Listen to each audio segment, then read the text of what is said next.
we aren't able to get to our stings, which means we're going to start off and pacing right now. And we've got a very busy program on the way today. Michael Young is going to join us off the back of Penny Black winning on Friday night, the Kerry Clark. Also was able to quinella that race with Heavenly Gypsy, finishing second and put up a really good performance in what was her toughest test in the West to date. And that's coming up after 9:20 this morning. We'll also have a look at his runner today. So looking forward to catching up with Michael Young. And before that, we're going to get our experts involved, which is, of course, Matt Young and Ollie Cownie. We catch up with them each and every week on Off and Pacing, and they are going to review Friday nights and give us a look ahead to Pinjarra today and also Gloucester Park tomorrow. So looking forward to seeing what they have to say, and we can get to them right now. Ollie, a very good morning to you. Morning, Tim. Morning, Matt. I thought it was a great card of racing there on Friday, and obviously the horses and the trainers and the drivers, they were starring there, but really the truck staff, I thought, were the biggest stars on Friday night. They did a fantastic job there getting the meeting going, and the track looked in great shape despite the terrible weather. Well, Matt Young's with us as well. Matt, good morning to you once again, and great to have you along. We were just talking about that in the preview, but for those of you that might not have caught the start of your preview, big shout out to Michael Blakemore and the team with what they did on Friday night, and you saw it up close and personal firsthand here on Friday night. It did a great job to get through.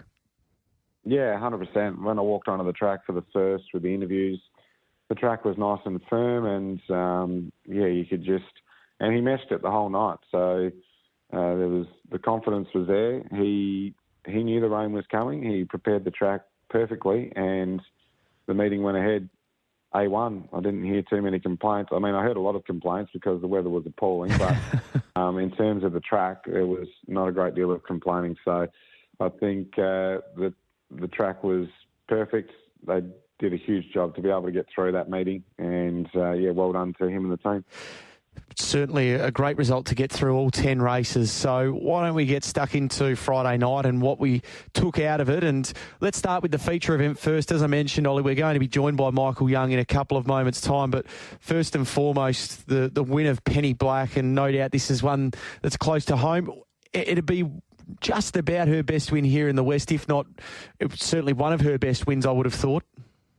Yeah, it would have to be close. Certainly sitting in the breeze there, she looked to have a pretty tough task. Heavenly Gypsy was travelling pretty easily out in front. She looked to be bolting on the corner, but Penny Black, she was just too tough in the end, and she reeled in the leader and went on to score, and it was just super, and she's always been a really, really tough horse. So, her winning from the breeze isn't hugely surprising, but it was a really quality field there on Friday night. You had Little Darling, who's been going super, Waterloo, Arties by the Seaside. So some really top mares. For her to sit in the breeze and win that race was just super, super impressive. And, Michael Young, he's done a fantastic job with her, and also the runner-up as well, Heavenly Gypsy, a feature race quinella. It's a pretty huge effort. That it certainly is. Matt, what was your takeaway on the feature event? Yeah, I thought it was hard to make ground from back in the field, so that always made things a bit tricky, but I was impressed with Heavenly Gypsy's gate speed, for one. She was able to cross and find the top, and she was gutsy in defeat, but just so brave, Penny Black. Watching from the side, Penny Black looked to be done up until Little Darling came up 3 wide, and it just sort of spurred her on up the straight, and once she balanced up and came again. So she doesn't like horses getting past her, Penny Black, and then she was able to lift and then lift enough to get across the line and win. But yeah, she's got a heart as big as herself, and she's a big mare, so that just gives you an indication of what she's like. All right, well, let's get some horses to follow after the review there of the feature. Ollie, we'll let you start, and you're going to the opening race for a horse to follow from Friday night. Yeah, as Matt mentioned, it was a night that it was really, really hard to make ground. 8 of the races of the 10 were won by leaders, so I've picked out a few horses that were back in the field and I thought hit the line quite well, and one of those is Pete's Honour. He could just be a rolling horse to follow every week. He's super, and he's just having no luck at the moment. He got a long way back again on Friday, and he hit the line powerfully, and he was forced right off the track late, so he was entitled to be beaten a lot further than he was in the end, and he was only beaten 15 metres. So I thought he was a terrific effort, and as soon as he's able to draw a barrier, he's going to be incredibly hard to beat in a race like this. In the second race, Bricky's Dream, he got off the gate quickly and zipped over and led, and after that he was too tough. He's flying at the moment. A horse in behind him I thought was terrific running on was Crowd Control. He was last in the run and he hit the line powerfully, and he ran into fifth in the end, and he was forced right off the truck as well. So I thought he was a really good effort, and it was noted there first up when he was a good running behind Bricky's Dream. I thought it sounded like he'd need the run there first up and potentially second up, and I think there's going to be a race very soon where he's going to be really hard to beat third up or fourth up, getting fitter each time. So I'm keen to follow Crowd Control, and he's a very speedy horse, so he's easy to follow. And then my last horse to follow was on the pegs in race 7, One Smart Fella, but he was a very long way back there, and I thought he hit the line really strongly. And his couple of runs prior, I didn't think he had a great deal of luck there. So I think One Smart Fella, he's going better than his numerical form suggests, and if he's able to draw a gate, I think there's a race for him very soon on a Friday night. Yeah, couldn't agree more, Ollie. And it's not just today that you mentioned One Smart Fella, but it's been spoken about recently that the horse is going along really well, just needs the right draw to be able to win a race, and it won't be too far away. So keep following One Smart Fella. So from Ollie to you now, Matt, you're 3 to follow from Friday night. Armour X Factor goes back into the black book. Just really taken by the run on Friday. Was so brave, came up the straight again late and got close to Talks Up a Storm. So I think Armour X Factor is ready to win a race. It's just one worth following. And like we saw the horse go around at $13, $14 on Friday night and just battled on so well, paid about $3 and change a place. So definitely one that you can follow because he can be put into the race, and I think he's going really well. I thought No Noni's run was outstanding, talking about horses and not making ground. No Noni got home like the clappers, just in great form. Is a horse that continues to defy positioning and running and tempo of races. No Noni is a horse that can really scoot off a slow pace from back in the field and make it look like they've run the race upside down. So he's going to win a race again soon, very soon, and into the third one to follow is Skipper Beat.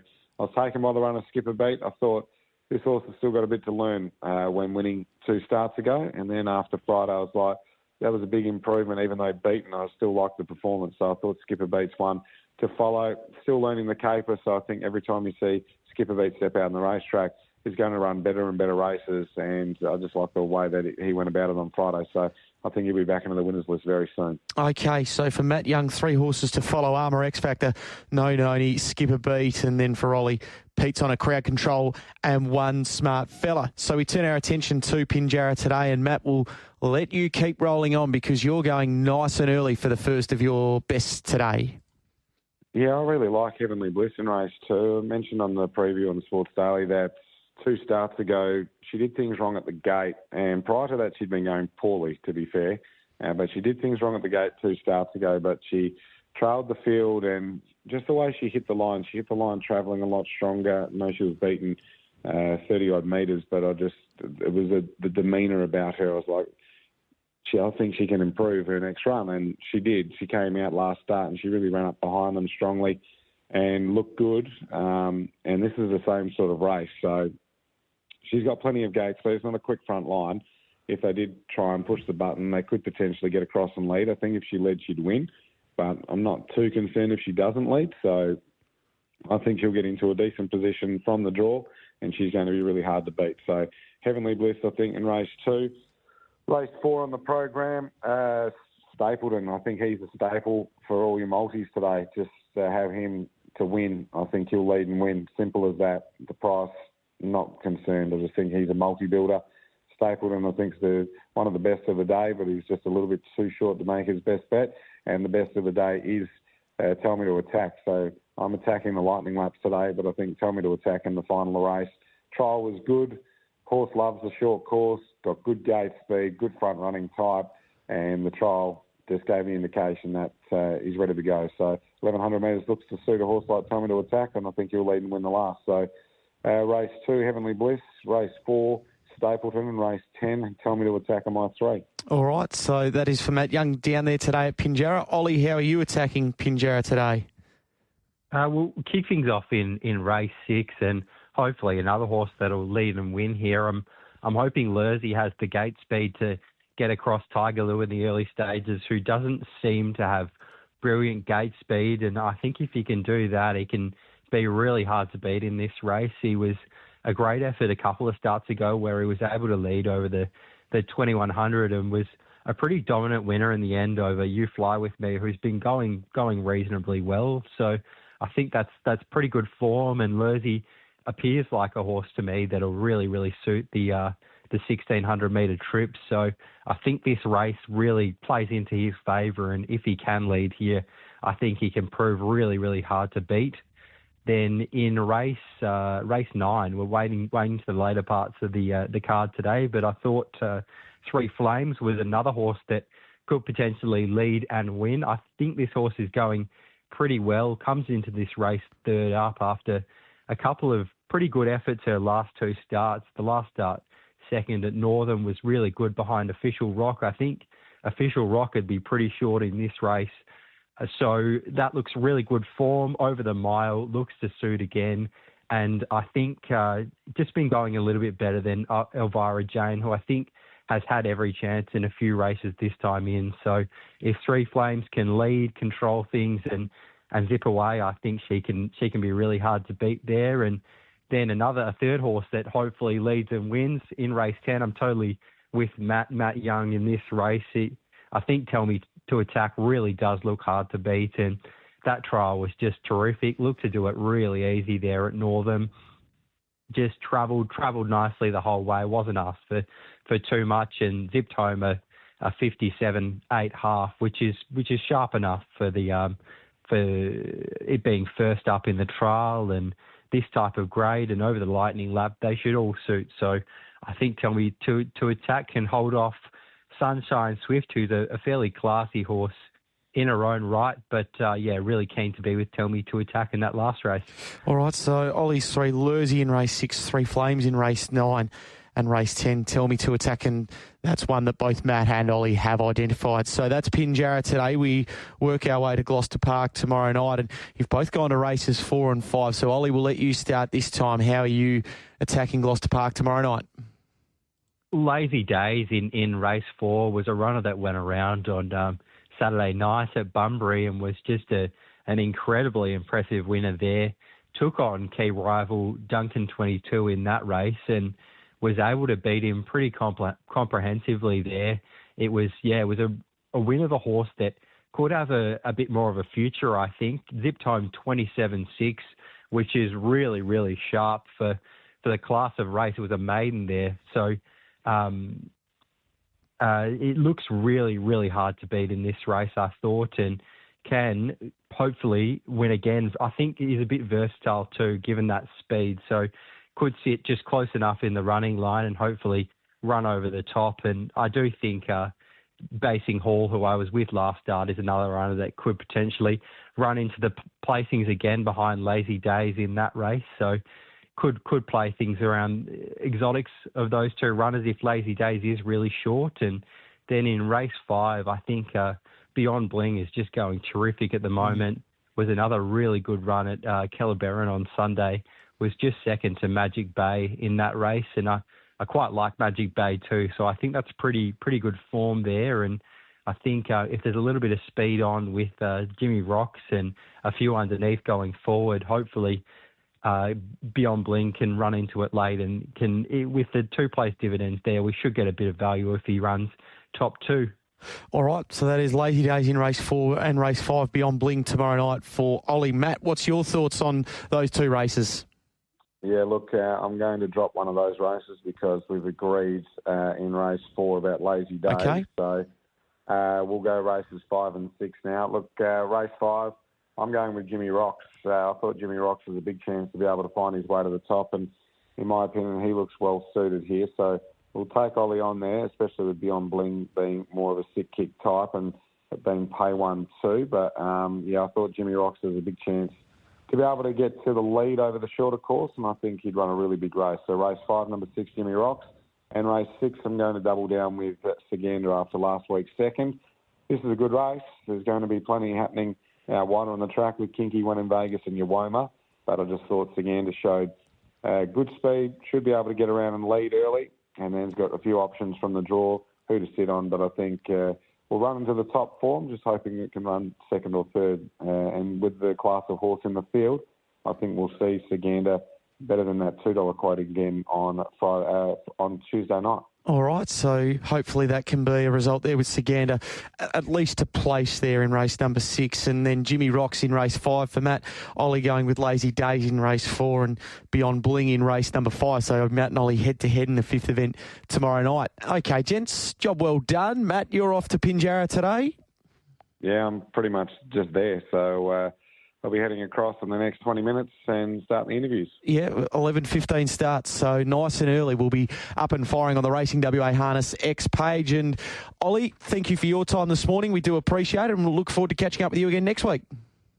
Thanks, Tim. Looking forward to it. Have a great day. There is Matt Young and Ollie Cownie, our 2 experts, off and pacing. All right, we'll take a very short break. When we come back, Michael Young is going to join us and recap the performance, the really good performance of Penny Black on Friday night. On Tab Radio, Racing and Sport, this is Often Pacing. And it's great to have your company. We're approaching 25 minutes past 9 o'clock. Our special guest this morning is Michael Young off the back of Penny Black, taking out the Kerry Clark on Friday night. A really good performance by her. He's with us on the program right now. Good morning to you, Michael. Morning, Tim. Great to have you on the line this morning. Let's talk about this mare who's been terrific this campaign. Her last couple of months in particular has been rock solid. Hard to poke any flaws in what she's been doing, and it felt like just reward on Friday night. Would that be fair? Yeah, it did. That was kind of always going to be a grand final for this prep. And, yeah, actually got to a point where I wasn't even going to send her around. She kind of really trained off the last week and a bit. Went right off her feet and that, but her work on Tuesday was okay, so we decided to send her around, and probably lucky we did. Yeah, exactly right. You get a nice result there. With what you said there about the up and down nature of last week, is there a case to be made that that's probably her best win here? Yeah, maybe. She's put in some monster performances, even some that she hasn't. Her probably better runs have been in defeat a couple of times there, so but taking all that into account and, wasn't really happy with her going in the run, and Junior said she didn't feel great in the warm-up. So, yeah, it's kind of, I think that was just a all-heart win on Friday. That was just her kind of will to win and her competitiveness. So, yeah, it was good to see. Did you think that she would get over the stable, mate, with what you said there, her heart, and she has got that will to win? No, I didn't actually. I thought the leader would win. I watched it with Matt actually, and when she got across, I kind of looked at him and said, "This should win now." But wasn't wrong by far. But I thought she was still pretty brave, the second horse.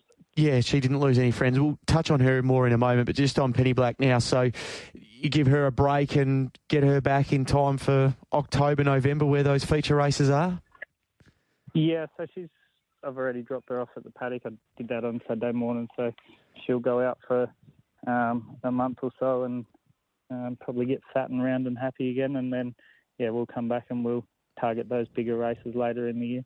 Obviously, with what she's done by running in the Narrogin Cup and then taking on some of the good ones there at Bunbury in that race that we saw down there, the Mania Classic, there's the mares races, but I'm sure you'd like to give her a crack at the Pacing Cup and see how far it takes you. Yeah, it is on the radar. It's always harder for the mares against the open class geldings, but obviously the main races that we're aiming for are the mares races because they're probably in our reach. It would be lovely to see her in a Pacing Cup, that's for sure. So the second horse you touched on earlier on, that you thought, gee, we might have the winner in the form of Heavenly Gypsy, but just what she's done in the early part of her time here in the West, have you been impressed, and has it been all that she promised? Yeah, I have actually, probably above and beyond what we expected. Thought we were buying a reasonably nice mare, but looks like we might have bought one that can kind of match it with the good ones on the right night. So, I think we'll have a bit of fun with her. That gate speed's definitely going to be an asset. Yeah, and was that something that you wanted to test on Friday night and see if she was capable of getting out in a quality race like that? Yeah, well, she come over with raps that she had a bit of gate speed, but Junior tells everyone I trained the speed out of him, so had to just make sure it was still there. Exactly right. Did you just have a little comment to Junior about that afterwards? Nah, I don't need to. He knows. Does she have a couple more runs? There's still a little bit more for her to do this campaign, or is it time to tip her out for a break too? Nah, she'll keep punching through this month. I think there's a couple of okay races on the program for her. So, we'll at least go through July again, and then maybe just a little freshen up into the features later in the year. But she's kind of a gross type of horse, so she wouldn't need much time between. Okay, Michael Young is with us on the program this morning, having a look back at Penny Black's win, just tidying up the rest of Friday night. Blaze on, obviously finishing second in behind an informed horse, Bricky's Dream, who is very, very difficult to get past when he's out in front. But what did you make of Blaze on's performance? Yeah, I thought he was super. I was really confident pre-race that he would win. I thought either Louis Dior or Gully Gum would lead, and I thought we could beat either of them. And about 50 metres after the start, when Bricky's Dream crossed, I knew we weren't winning the race anymore. He's a very hard horse to get past. So I thought he was really brave to get as close as he did. He's going quite well, and there's probably a few more wins for him left yet. And Montana DJ, what did you make there? Obviously, the disappointment of what happened early in the race. Yeah, I think about 100 metres after the start, I'd already removed him from my stable. So right. He's moved on to bigger and better things. Okay. So that is Montana DJ there on Friday night. Now, just an eye towards this afternoon. So He's a Vibe has had that campaign with you already. How's he going behind the scenes ahead of his return today? Yeah, really good. Really happy with him. He's a funny type of horse. He's not a big eater and he's not a good doer, so he's always lightly framed. But he seems to be doing a little bit better this time in than he did last time. So, his work's been really good, and his speed is his asset. So, it's obviously always hard outside the back over a mile, but I wouldn't write him off, that's for sure. How did you see it playing out from there? We'll just sit in, find a spot in the moving line somewhere. Hopefully there's a bit of speed early. And like I said, his speed's his asset. So even if he's a fair way off him kind of at the 400, it wouldn't surprise me to see him pick most of them up late. Okay, and just a word as well, the 2-year-olds that we saw last Friday week here at Gloucester Park ceased to react and butter me up. What your thoughts were there? Yeah, I thought both were okay. I think I said before the race, I think Robbie's is a bit above average, so it wasn't a surprise or disappointment to not beat it. But I thought Cease to React was really good to kind of stick on outside it like he did, and actually got through the line okay in the end. And the other one was okay, did a few things wrong and wanted to hang at various stages, and he still got to the line okay as well. So pretty happy with both of them, and they'll both go around on Friday if we can get a field together. Okay, and one that's come through on our Retrovision text line is a horse we haven't seen for a couple of months. What's the latest you can tell us with Hugo Tastic? He had a very small hairline fracture in his back leg that he actually won that last race with. Yep. Kind of thought that he didn't quite go as good as we thought he could, and Junior said he felt just a little bit off in the warm-up, and we took him to the vet the next day and they found a really small hairline fracture in his back leg. So he's done 6 weeks in the box. He's had a couple of weeks in the paddock, and a couple more weeks and he'll be back in work. Fantastic. All right. Let's hope that he can make a splash when he does get back to Gloucester Park. Michael, thanks for your time today. Good luck at Pinjarra and well done on Friday night. Great to see Penny Black get some reward for what's been a really good campaign. No worries. Thanks for having me on. There is Michael Young with us on the program, tidying up off and pacing for another week today. We appreciate your time and listening in. Don't forget those best bets today from the boys for Matt down there at Pinjarra. Heavenly Bliss in race 2, should I say. Race 4, Stapleton, and race 10, Tell Me to Attack. Ollie's going race 6, Lursey. Race 9, 3 Flames, and race 10, Tell Me to Attack. So the boys are really keen on Tell Me to Attack in the lucky last today. So if that's some sort of a guide there, confidence, then you can have something on there. With Tab Touch, of course, do it responsibly. We'll be back again on Off and Pacing next Monday morning. Good luck if you are having an investment down there at Pinjarra today. We're only 100 minutes or so away from the first with that early start. 10 races to look forward to there, and then obviously Gloucester Park tomorrow night. Thanks for your company this morning on Off and Pacing. We'll take a very short break. When we come back, you will get the SR preview today. They're racing at Scone, and off the back of that, it will be the SRX preview in Narromine. Plenty to look forward to on Tab Radio. Stick with us through the course of your Monday. What are you really gambling with? For free and confidential support, visit gamblinghelpline.org.au.